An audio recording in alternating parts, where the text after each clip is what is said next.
Swiss గ్రామం సమాధి. గ్రామంపై విరుచుకుపడిన హిమానీ నదం.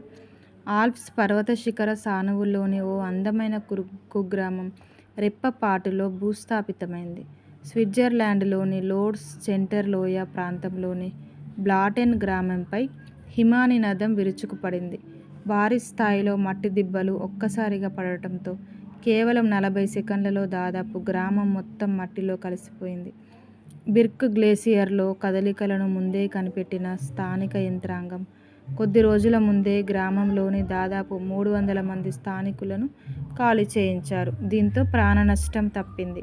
అయితే 64 ఏళ్ల ఒక వృద్ధుని ఒకరి జాడ తెలియడం లేదని వార్తలొచ్చాయి.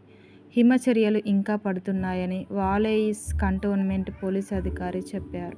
పర్వతం పైనుంచి జారి కిందకొచ్చిన మట్టి పిళ్లలతో కిందనున్న లోంజా నదిలో పెద్ద అలజడి చెలరేగింది. దీంతో దిగువ ప్రాంతాలను నదీ జలాలు ముంచెత్తనున్నాయి.